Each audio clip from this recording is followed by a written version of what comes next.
Hi everyone, Udell Pandy here from This Mama Crafts. Today I'm super excited to show you all my tips and secrets on how I made these gorgeous buttercream flour cookies. First I want to show you how I put two colors of icing in a single pastry bag to get a two-toned flour. The first tip I'm going to be using is a 1M tip, and that's a little bit larger. So instead of using a coupler in the pastry bag, I just cut a hole at the bottom of the pastry bag and inserted the piping tip right in to the bag. So I take one color of the icing and put it on half of the pastry bag, and I take my other color and put it on the other half.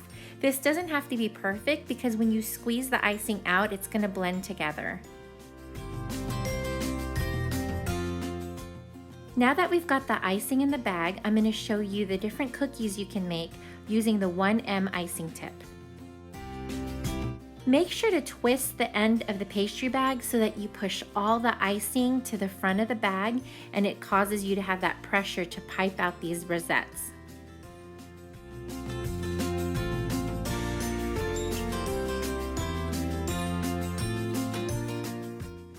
For all the cookies, I decided to use the Wilton tip number 67 for the leaves. It just makes the leaves a lot smaller and a little bit more delicate.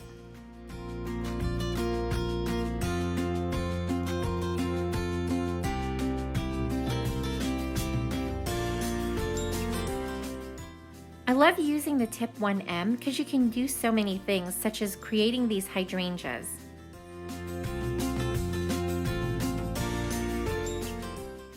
Once you cover the whole surface of the cookie with the frosting, make sure to go back and fill in any gaps. I like to add a white center to my hydrangeas just to make it pop, and to do that I use the Wilton tip number 5. It's perfect for this design.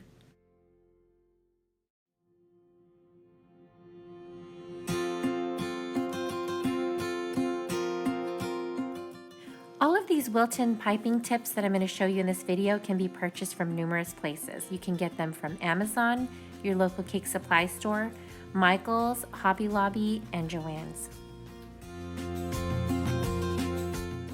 For this next design, I'm still using the 1M tip, but I'm just making my little swirls a little bit tighter to create this design.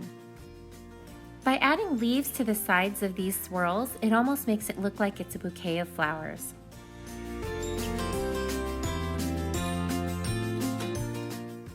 The next tip we're going to use is tip number 20. I like this tip because it's super easy to use. All you have to do is squeeze the icing out, and the tip will create little droplets of icing.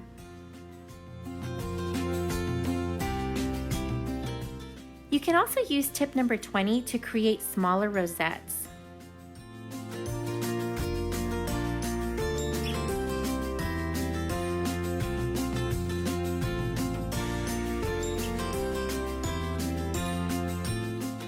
You can even use tip number 20 as a border. This is the same tip I would typically use if I was creating a cake border. The fun thing about using these tips is any of these designs that we're creating today can be transferred onto a cupcake or an actual cake.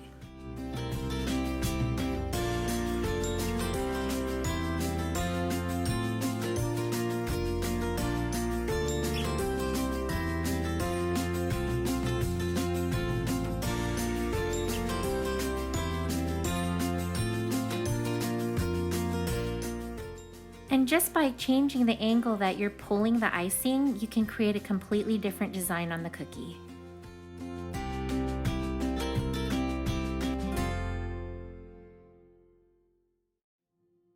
By adding a few dots of icing to the center of this cookie, it creates a whole different look. For the next set of cookies, I'm going to use Wilton tip number 17. I wanted to mention that now that I'm using the smaller icing tips, I've added a coupler. The coupler holds the tip in place. To add the coupler, you cut a hole at the end of the bag, you insert a plastic fitting, you put your tip on the outside, and you screw it on. The reason why we use these couplers is so that you can change the tips without using a new bag if you want to use the same color of frosting. For this design, all I'm doing is squeezing the icing out and pulling inward. and creating layers of this to make this look very floral and beautiful.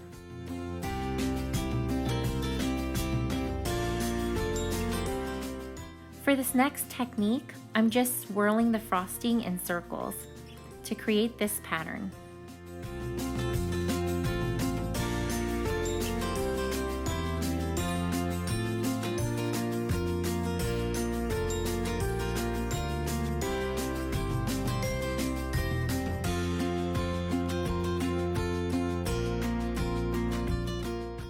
The next tip I'm going to use is tip number 104.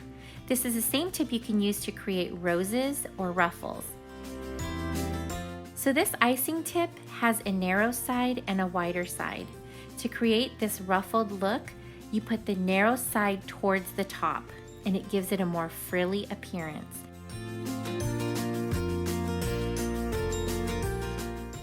I used tip number 17 to create the stars in the middle of the flower.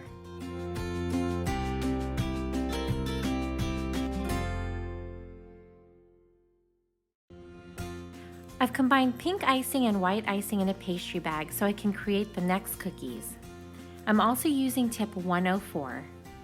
I want to create a rose on this cookie. So I take this tip 104 and I take the narrow side and I point it upward. This allows the top of the petals to be fine and delicate. For my first set of petals, I start with a set of 3, and after that I just go around and around. I go at the bottom of the base of the flower, I lift upward and I tuck it back down, and I repeat this process until I get the shape of the rose that I want.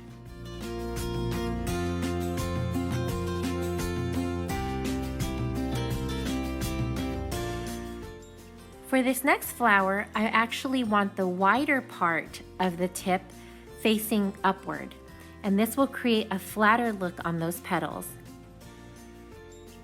I just continue to squeeze onto that pastry bag and rotate the cookie until I've completed 2 full layers of those petals. I hope you enjoyed this video. If you did, please hit the like button, subscribe, and leave your comments below. And remember, you too can bake it and ice it or cut it and craft it. Thanks for watching.